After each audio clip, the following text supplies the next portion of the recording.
नमस्ते, मेरा नाम कमर आगा है। मैं आज बात करूँगा अ, जो इस समय हमास और गाज़ा के बीच में जो युद्ध चल रहा है और उसके चलते हुए जो दूसरे देशों की क्या प्रतिक्रिया है, ख़ास तौर से अमेरिका और चाइना, रशिया ईरान ये जो फैक्टर्स हैं, उनके ऊपर अधिकतर बात करेंगे। युद्ध में लगभग 5,000 से भी ज़्यादा लोग अब तक मर चुके हैं, हालात बहुत बुरे हैं, सैकड़ों बिल्डिंग डिमोलिश हो गई हैं, कर दी गई हैं वहाँ पे। अ, खा फूड और ह्यूमैनिटेरियन एड जिसे कहते हैं, वो वहाँ पे पहुँच रही है, लेकिन बहुत कम है। अस्पतालों की हालत भी बहुत खराब है। दूसरी तरफ ये है कि इज़राइल में भी काफ़ी लोग मरे हैं, उसका भी वहाँ पे भी काफ़ी गुस्सा और गम है वहाँ पे, गम और गुस्सा बहुत नज़र आता है इज़राइल के अंदर भी। और जंग रुकने का नाम नहीं ले रही है, लगातार वहाँ पे लड़ाई चल रही है। बात इस बात की भी हो रही है कि वो वहाँ पे इज़राइली सेना भी अंदर जाने का प्लान बना रही है। अभी तक तो लगता है कि मुश्किल है, मुझे लगता है स्पेशल ऑपरेशंस होंगे, जहाँ पे उनको इंटेलिजेंस होगी कि हमास के लड़ाका हैं, वहीं पे वो केवल जाके ऑपरेशन करके फ़ौरन निकलने की कोशिश करेंगे।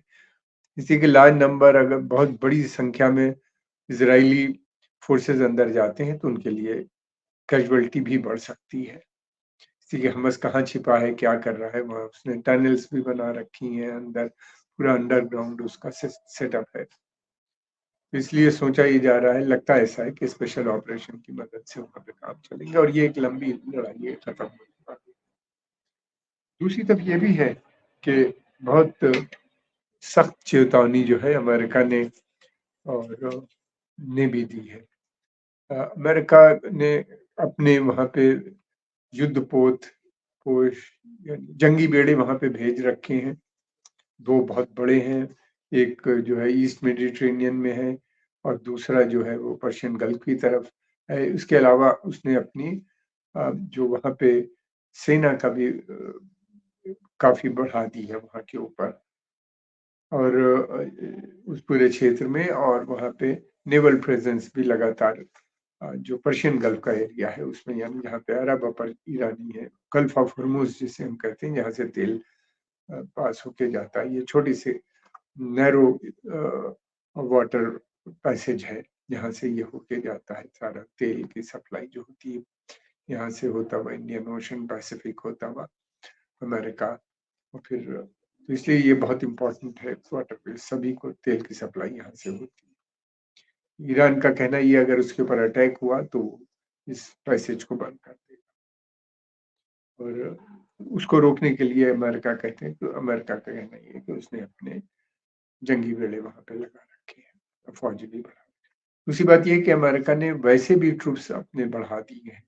अमेरिका का सेंट्रल कमांड जो है उसका हेडक्वार्टर जो है एयर हेडक्वार्टर यानी एयर फोर्स का जो हेडक्वार्टर है, वो कतर में है जहाँ पे उसने बहुत सोफिस्टिकेटेड प्लेन्स जो 5th-6th जनरेशन के हैं जो कि न्यूक्लियर वेपन भी कैरी करने की शक्ति रखते हैं और दू उनको डिप्लॉय कर दिया है प्लेन्स को वहाँ पे और अपनी संख्या भी बढ़ा दी है बहरीन में जहाँ पे इसका सेंट्रल कमांड के आर्म फोर्सेस का जो सेना है उसका हेडक्वार्टर है वहाँ के ऊपर।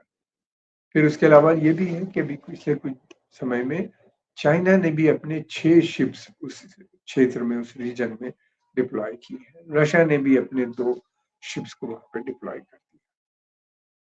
लगातार टेंशन बढ़ रहा है। फिर दूसरी तरफ ये भी है कि इज़ ईरा सऊदी यूएस के यूनाइटेड स्टेट्स यानी अमेरिका के एक वरिष्ठ अधिकारी अ, मिच मैकॉनेल ने कहा है कि जो रशिया, चाइना और ईरान जो है ये एक्सिस ऑफ इविल है यानी शैतान की धुरी के अंग हैं और इनसे कन्फ्रंट करना चाहिए, इनसे लड़ना चाहिए। ये अमेरिका के लिए एक लगातार थ्रेट बनते चले जा रहे हैं और ये जो है एक बड़ी चिंता की बात है। इसी के ये फ्रेज़ जो था इससे पहले हमने देखा था कि उन्हीं ने इस्तेमाल किया था। प्रेसिडेंट जॉर्ज बुश टू जो थे, उन्हीं ने कहा था कि north Korea, Iraq and Iran जो है ये शैतान की धुनी है, यानी x part of axis of evil है, और उन्हीं ने कहा था यहाँ पे रिजीम चेंज होना जरूरी है। एक्सिस ऑफ इविल अगर आप डिक्लेयर कर रहे हैं शैतान की धुरी इन देशों को, तो फिर ये एक उनका धार्मिक कर्तव्य या उसके अलावा भी एक कर्तव्य बन जाता है कि आप वहाँ पे रिजीम चेंज करें। इसी के क्रिश्चियनिटी, जुडाइज्म एंड इस्लाम में शैतान के साथ किसी किस्म का कोई कंप्रोमाइज नहीं किया जा सकता, न किया जाता है तीनों धर्मों में ये है। और इसीलिए डब किया है कि यानी ये लंबी लड़ाई का समझ सकते हैं। अभी बाइडेन एडमिनिस्ट्रेशन ने ऐसा, बाइडेन साहब ने स्वयं नहीं कहा, लेकिन बाइडेन का मानना ये है कि ये जंग फैल सकती है, और वार्निंग जो वहाँ पे है, 2 वरिष्ठ अधिकारी जो वहाँ पे हैं अमेरिका के, एक तो ब्लिंकन जो सेक्रेटरी ऑफ स्टेट है, यानी वहाँ के जो फॉरेन मिनिस्टर आप समझ लीजिए, और दूसरे लॉयड ऑस्टिन जो वहाँ के डिफेंस मिनिस्टर समझ लीजिए, सेक्रेटरी ऑफ डिफेंस जो है, इन दोनों ने वार्न किया है ईरान को और उस क्षेत्र को। और उनका कहना ये है कि अगर ईरानी अमेरिकन पीपल पे या अमेरिकन सोल्जर्स पे या अमेरिकन इंटरेस्ट पे अगर कोई अटैक होता है तो अमेरिका उसका सख्ती से निपटेगा। ईरान का कहना यह है अगर उसके ऊपर अटैक होता है, वो वार स्वयं नहीं शुरू करेगा, लेकिन अगर उसको अटैक होता है तो वो सख्ती से निपटेगा, और उसके लिए ऑब्वियस जो टारगेट होंगे वो अमेरिकन फोर्सेस उस रीजन में जो है, और अमेरिकन इंटरेस्ट यानी तेल। अमेरिका का इंटरेस्ट जो है वहाँ पे सबसे इम्पोर्टेंट जो इंटरेस्ट है वो है ऑयल। उनकी पॉलिसी ये है कि जो uninterrupted oil supply to their region at an agreed price, यानी प्राइस भी ठीक ठाक होनी चाहिए, और बगैर रुके हुए ये तेल की सप्लाई लगातार बनी रहना चाहिए पश्चिमी देशों में, यानी अमेरिका और ईस्टर्न यूरोप। अगर इसमें डिसरप्शन होता है तो अमेरिकन इंटरेस्ट को थ्रेट पहुंचता है, और अमेरिकन इंटरेस्ट को अगर थ्रेट पहुंचता है तो वो मिलिट्री एक्शन भी ले सकता है, कुछ भी कर सकता है। अब ऐसे में जिस तरीके से चल रहा है, दूसरी तरफ जो हैं वो उनके एक चीज और कही गई है लीडरों ने, खासतौर से कॉर्नेल ने, उन्हीं ने ये भी कहा है कि जो वॉर चल रही है इस वक्त यूक्रेन और रशिया के बीच में, उसको कहा है कि वो उसी तरह की है जैसे कि हमास और इजराइल के बीच में है। इसके मतलब ये है, और ये भी कहा है कि अमेरिका जो है इन दोनों को लगातार हर तरह की आर्म सपोर्ट, इकोनॉमिक सपोर्ट देता रहेगा, यानी यूक्रेन को और इजराइल को ये सपोर्ट जारी रहेगी। इस सपोर्ट उसके इक्वल कर देने से ये लगता है कि ये लंबी लड़ाई है। इसलिए कि एक तो इजराइल के लिए भी मुश्किल है हमास को इरेडिकेट करना जो वो कह रहे हैं। आप हमास के लीडरों को तो मान सकते हैं, उनके कमांडर्स को मान सकते हैं, मगर एक जो आइडियोलॉजी है जो अखवान मुस्लिमीन की, यानी मुस्लिम ब्रदरहुड जिसका जिस आइडियोलॉजी को हमास मानता है, उसको आइडियोलॉजी को आप नहीं खत्म कर सकते। हमने देखा कि अफगानिस्तान में इन्हीं ने, अमेरिकन ने 20 साल से भी लगभग ज्यादा ही जंग लड़ी तालिबान के साथ, मगर वो तालिबान को हटा नहीं पाए। वो आइडियोलॉजी दोबारा उसी से बात करनी पड़ी और उसी को सत्ता देके हासिल करना पड़ा। तो आइडियोलॉजी को डिफीट करना ही, कई बार हमास ने अटैक किया है, हमास के ऊपर अटैक हुआ है, हमास लीडर्स के ऊपर अटैक हुआ है, मारे भी गए इनके बहुत से लीडर्स और इनके कमांडर्स भी। लेकिन कुछ समय के बाद फिर नए कमांडर आ जाते हैं, नई लीडरशिप आ जाती है जो पहले से भी ज्यादा स्ट्रांग होती है। ये एक चल रही है। तो लगता है कि ये जंग लंबी है, और खतरा इस बात का भी है कि जो हिजबुल्ला और हिजबुल्ला से भी लगातार टेंशन बना हुआ है, इसलिए कि हम देख रहे हैं कि वहां पे फायरिंग होती रहती है इजराइल की तरफ से भी, और उसके जवाब में वो भी देते रहते हैं, कभी उधर से शुरू होती है कभी इधर से। फुल फ्लेश नहीं है, हिजबुल्ला के ऊपर काफी दबाव है कि वो जंग खुद न छेड़े, इसलिए कि इसराइल लेबनीज गवर्नमेंट की हालत बहुत खराब है, इकोनॉमिक क्राइसिस है वहां पे, और गवर्नमेंट का प्रेशर है, वहाँ के लोगों का भी प्रेशर है कि जंग में हिजबुल्लाह ज्वाइन ना करे। लेकिन ऐसा लगता है कि एक स्टेज में किसी न किसी स्टेज में वो ज्वाइन करना पड़ेगा उन्हें, या they will be force, because Israel की पॉलिसी ये है कि ये जितनी ईरान की प्रॉक्सीज़ हैं, ये इज़राइल के लिए एक थ्रेट है और अमेरिकन इंटरेस्ट के लिए भी ये थ्रेट बने हुए हैं।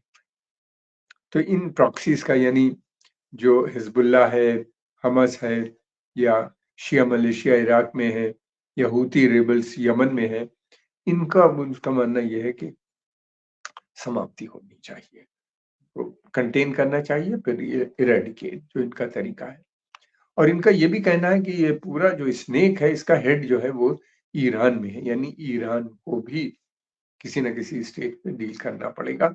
और इनका कहना ये है कि वहाँ पे जो न्यूक्लियर फैसिलिटीज़ हैं या न्यूक्लियर इंस्टॉलेशंस हैं, उनको इज़राइल ध्वस्त कर देगा। वो चाहता है कि अमेरिका इसकी मदद करे, अगर अमेरिका नहीं किया अमेरिका ने मदद, तो वो कहता है वो स्वयं जाके मारेगा। ये कभी एक्सेप्ट नहीं करेगा कि ईरान न्यूक्लियर वेपन बनाए। हालाँकि ईरान लगातार इस बात का खंडन करता है, उसका मानना ये है कि उसके पास वो उसका जो प्रोग्राम है, वो पीसफुल है, मेडिकल और दूसरी काम के लिए, ऊर्जा के लिए है। वो न्यूक्लियर वेपन नहीं बना रहा। और जो वहाँ के सुप्रीम लीडर हैं, यानी जो सबसे बड़े लीडर हैं, आयतुल्लाह अली खamenei का कहना ये है कि न्यूक्लियर वेपन जो है, वो वेपन ऑफ मास डिस्ट्रक्शन है और इस वेपन का इस्लाम में कोई रोल नहीं, धर्म के अंदर भी कोई रोल नहीं। आप इसको इस्तेमाल नहीं कर सकते, इसका बनाना भी गुनाह है उनके हिसाब से। आईएईए ने भी ऐसी कोई रिपोर्ट नहीं दी है कि वो जल्दी न्यूक्लियर वेपन बनाएंगे। हालांकि सरप्राइज ये कि एकदम से कुछ दिन पहले प्रेसिडेंट बाइडेन, जो अमेरिका के राष्ट्रपति हैं, उन्हीं ने ये कहा कि ईरान 15 दिन के अंदर न्यूक्लियर वेपन बना सकता है। ये एक बहुत इम्पोर्टेंट है। और उन्हीं ने अपने फौज भी डिप्लॉय कर दी है। अगर इसराइल अटैक करता है या प्रॉक्सीज अटैक करते हैं, पहले तो अमेरिका नहीं बोलेगा, लेकिन अगर ऐसा होता है तो इसराइल की डिफेंस में अमेरिका खुल के आएगा। अब देखना ये है, क्या रशिया तो सवाल नहीं होता क्योंकि वो स्वयं इंगेज है वहाँ पे एक जंग में। चाइना का क्या रोल होता है और दूसरे अरब देशों का क्या रोल होता है, ये आने वाला समय बताएगा। दूसरी बात ये भी है कि अ, वहाँ के ऊपर जो है ईरान के जो लीडर हैं, सुप्रीम लीडर आयतुल्लाह खamenei का भी मानना ये है कि उनका एक स्टेटमेंट आया, मैं पढ़ के आपको सुनाता हूँ। वो उनका कहना ये है कि no one can confront Muslim and resistant forces if the Zionist regime continues crime in Gaza। यानी उनका कहना यह है कि अगर गाजा के अंदर जो इजरायली क्राइम्स कर रहे हैं, जो मार रहे हैं जिस तरह से बेगुनाह लोगों को, तो वो उसमें यह है कि मुस्लिम फोर्सेस भी उसका जवाब दे सकती है। बिलबाब इसी तरह से बनता हुआ नजर आता है। दे और उन्हीं ने डिमांड की है कि गाजा में जो इस समय बम्बार्डमेंट हो रहा है, जो युद्ध चल रहा है, इसको फौरन बंद होना चाहिए। फिर इसके अलावा उन्हीं ने ये भी कहा है कि जो लोग इस जंग में, इजरायली ऑफिशियल्स जो इस जंग में, इजराइल तो नहीं यूज किया, उन्हीं ने ज़ायनिस्ट रिजीम के जो ऑफिशियल्स हैं जंग में इन्वॉल्व है, उनको ट्राई करना चाहिए, उनके ऊपर मुकदमा चलना चाहिए, लगना चाहिए। ये उनकी डिमांड की गया है। ये काफी इम्पोर्टेंट स्टेटमेंट नजर आता है, इसलिए कि इस स्टेटमेंट के आने के बाद जो है कन्फ्रंटेशन इस पॉलिसी और बढ़ जाती है। दोनों तरफ से स्टैंड जो है वो सख्त होता चला नजर आता है। अब ये देखना है कि ये जो है तमाम जो सारी बातें हैं, सवाल इस बात का है कि यूनाइटेड स्टेट इजराइल की इतनी सपोर्ट क्यों करता है। ये बहुत इंपॉर्टेंट बात है। पहली बात तो ये है कि इजराइल जो है वो अमेरिका का सबसे ट्रस्टेड एलाई है उस पूरे क्षेत्र में, और वही अमेरिका के जो नेशनल इंटरेस्ट हैं, यानी तेल, उनको प्रोटेक्ट करता है, ट्रेड, कॉमर्स, इन सब चीज़ों को प्रोटेक्ट करता है, उनकी हिफाजत करता है। और फिर उसके अलावा ये भी है कि वो एक जो कंट्री है वो पार्ट है वेस्टर्न सिविलाइजेशन से भी जुड़ी हुई है। वेस्टर्न सिविलाइजेशन के दोनों मानने वाले धर्म अलग-अलग है, लेकिन कल्चरली बहुत जुड़े हुए हैं। और फिर उसके अलावा ये है कि उसके बनाने में भी ब्रिटेन और फ्रांस ने काफ़ी मदद की थी, इस वजह से बहुत इम्पोर्टेंट हो अमेरिका को पहले जो थ्रेट था, वो था अरब नेशनलिज़्म से। इज़राइल ने अरबों से जंग लड़ के 1967 में अ, अरब नेशनलिज़्म को कमज़ोर कर दिया। उसके बाद जो राइज़ हुआ, वो हुआ इस्लामिक फोर्सेस का धीरे-धीरे। और बाद में हमने देखा जिस तरीके से जब अफ़गानिस्तान में सोवियत ट्रिप्स आ गए, ने कब्ज़ा कर लिया, तो उसके रिस्पॉन्स में जिस तरीके से पाकिस्तान में मुजाहिदीन का गठन हुआ, एक लंबी लड़ाई लड़ी, वो एक अलग बात है। तो वो इस वजह से उनके लिए इज़राइल बहुत इम्पोर्टेंट है। पहले तो वो अ, अरब नेशनलिज़्म को उसने कमज़ोर किया, अब उसने एक नया रोल कार्व आउट कर लिया है अमेरिकन पॉलिसी में।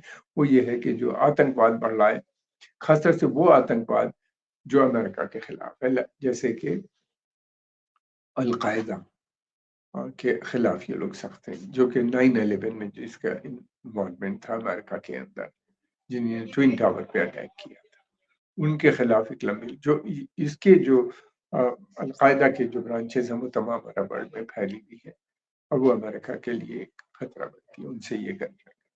फिर उसके अलावा एक समस्या इस समय अमेरिका के लिए और आ गई है। अमेरिका का जो इन्फ्लुएंस है अरब देशों में, जनता में तो बहुत ही खत्म सा हो गया है, बहुत कम सपोर्ट बेस उनका बनता है। पहले जो अरब थे वो अमेरिका को सपोर्ट करते थे और रशिया के सोवियत यूनियन के खिलाफ थे उसको।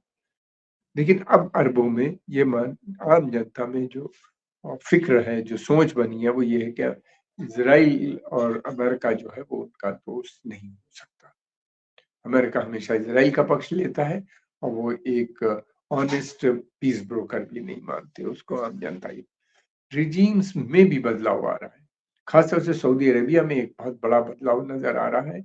सऊदी अरेबिया ने के जो इस समय क्राउन प्रिंस हैं मोहम्मद बिन सलमान, उन्हीं ने बहुत रेडिकल चेंजेस किए हैं अपने यहाँ इंटरनल भी, डोमेस्टिक पॉलिसीज़ में भी और फॉरेन पॉलिसी में।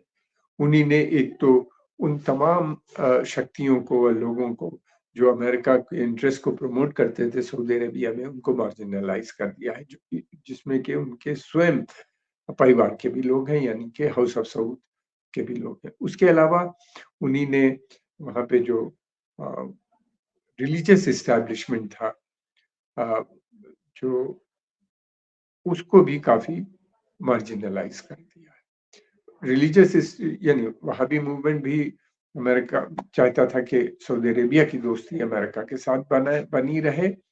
हालाँकि वो बात नहीं करते थे, लेकिन वो सऊदी अरेबिया की जो पॉलिसीज़ होती थी प्रो अमेरिकन, उनका सपोर्ट करते थे, उनको लेजिटिमेसी प्रदान करते थे।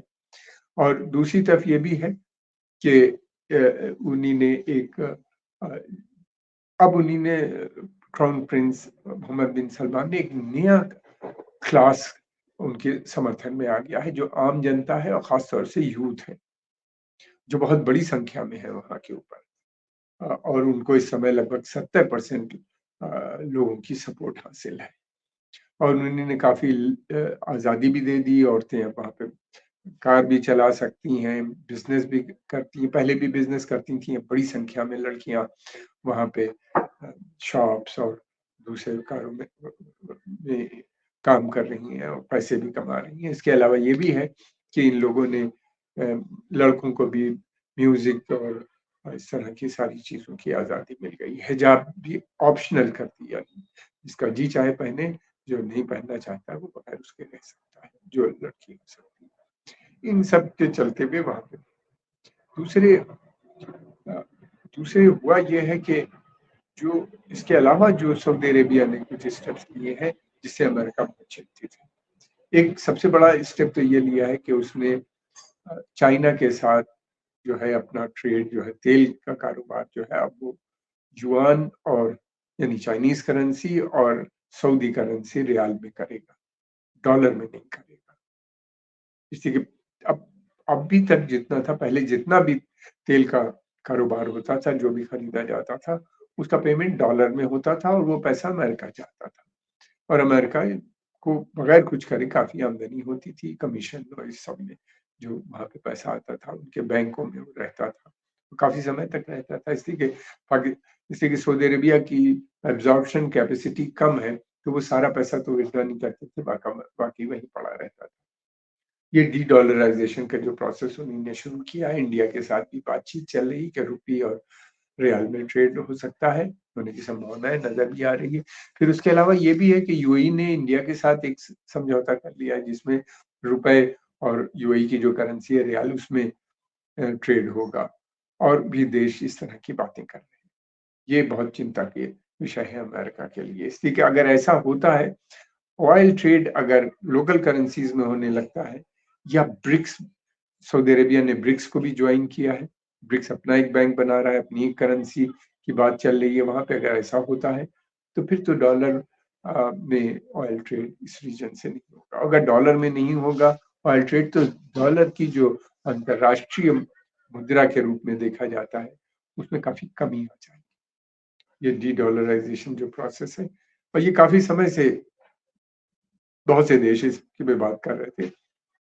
लेकिन अब ये हो रहा है, ख़ासतौर से ईरान काफ़ी समय से बात कर रहा है। इससे पहले एक बार सद्दाम हुसैन ने भी बात की थी, फिर गद्दाफ़ी लगातार ये बात कर रहे थे, वो भी जो थे यूरो में ट्रेड करने की बात कर रहे थे, कह रहे थे। अब ये नया ब्रिक्स में आया। सऊदी अरेबिया ने ब्रिक्स जॉइन किया, ये भी अमेरिका को मंज़ूर नहीं।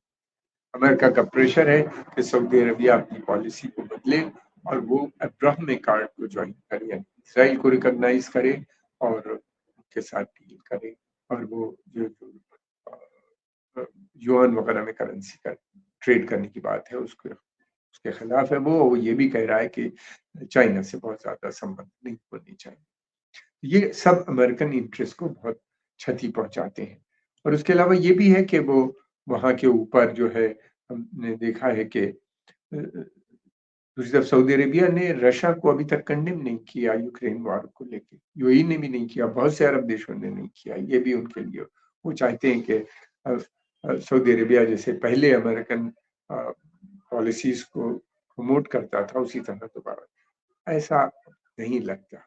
दुनिया बहुत बदल गई है, अमेरिका का इन्फ्लुएंस बहुत कम हो गया है। अगर अमेरिका सऊदी अरेबिया ने कहा है कि वो अब्राहम एक्कॉर्ड को ज़रूर जॉइन करेगा, मगर जो शर्तें रखी हैं, वो इतनी सख्त हैं कि वो पूरी करना मुश्किल है। अमेरिका के पास मुश्किल ये है कि उन ये मसले जो हैं, ये डिप्लोमेसी से हल नहीं हो सकते और वहाँ पे वो वॉर ही एक ऐसा एरिया बचता है जिससे होता है। जी। हमने देखा है रिजीम चेंज पहले भी उन्हीं ने इराक में, अफ़गानिस्तान में और दूसरी जगह जो की थी वो वार से की थी। हालाँकि उसका उनको बहुत फ़ायदा नहीं हुआ। लेकिन ये ज़रूर हुआ कि जो उनके देश के खिलाफ थे उसको उन्होंने बिल्कुल वर्चुअली देखा जाए तो उनका पूरा इंफ्रास्ट्रक्चर ध्वस्त कर दिया, इंडस्ट्रीज़ खत्म कर दी और इराक को उन्हीं ने प्री इंडस्ट्रियल एज में पहुँचा दिया। वही पॉलिसी की अभी ईरान को भी लेके है, वो रिजीम चेंज की बात करते हैं। अगर सऊदी अरेबिया भी अमेरिकन इंटरेस्ट को प्रोटेक्ट नहीं करेगा, तो वहाँ पे भी मैं समझता हूँ क्या होगा ये कहना भी मुश्किल है, लेकिन अमेरिका इस बात को एक्सेप्ट नहीं करेगा कि डी-डॉलराइज़ेशन हो उसमें। ऐसे समय के अंदर टेंशन बढ़ रहा है, वहाँ पे रीजन बढ़ रहा है, तो इज़राइल का रोल और बढ़ जाता है। उसका सबसे ट्रस्टेड एलाई है, उसके साथ खड़ा हुआ है और उसके साथ शाना-बशाना लड़ने पे भी तैयार है।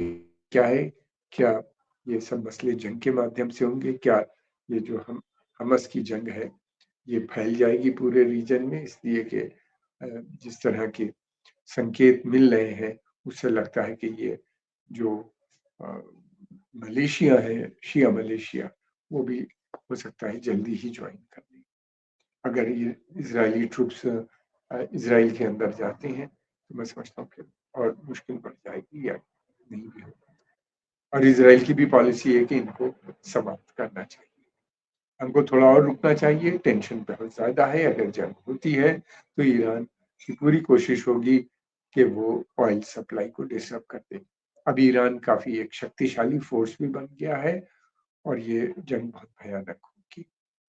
हालाँकि अमेरिका और इज़राइल के मुकाबले में ईरान की वो शक्ति नहीं है, लेकिन ये है कि ये काफ़ी श क्षति पहुँचा सकता है अमेरिका को के इंटरेस्ट को उस क्षेत्र में और इज़राइल या दूसरे देशों के।